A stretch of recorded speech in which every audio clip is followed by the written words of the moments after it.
নমস্কার বন্ধুরা, আজকে আমি করব শোল মাছ ফুলকপি আলু দিয়ে। দেখো, শোল মাছগুলোকে আমি ভালো করে ধুয়ে নুন হলুদ মাখিয়ে রেখেছি।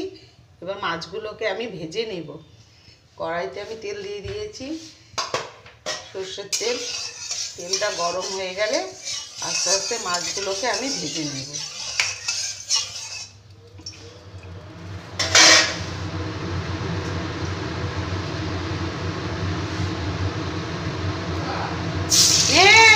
ওই মাঠে যাচ্ছে, দেখো মাছগুলো সব আমি ভেজে নিয়েছি।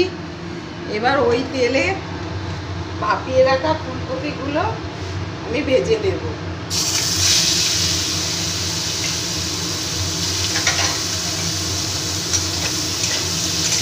সামান্য একটু হলুদ দিয়ে দেব।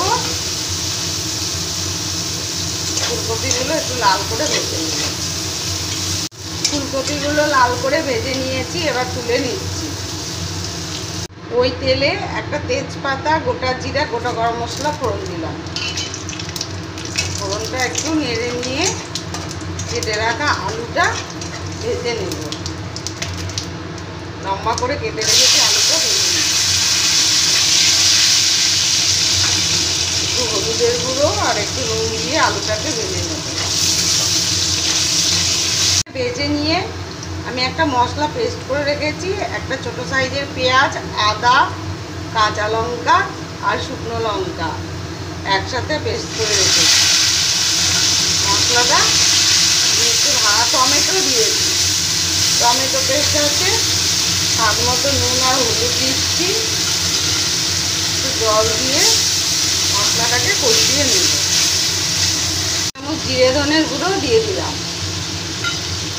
মশলাটাকে খুব ভালো করে কষিয়ে নেব। মশলাটা আমার ভালো করে কষানো হয়ে গেছে। এবার পরিমাণ মতন জল দিয়ে দিচ্ছি। আলুটা সেদ্ধ হওয়ার মতো আমি জল দেবো। ফুলকপি আমার সেদ্ধ হয়ে গেছে, আলুও অনেকটা সেদ্ধ হয়ে গেছে। এবার ঝোলটা ভালো করে ফুটে এলে তারপর মাছ আর আমি ভেজে রাখা ফুলকপিটা দিয়ে দেব।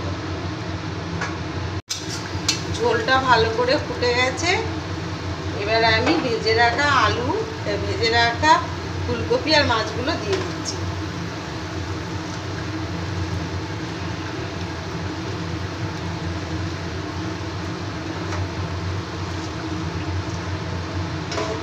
ভালো করে ফুটে এলে আমার তৈরি হয়ে যাবে আলু ফুলকপি দিয়ে শোল মাছের ঝোল।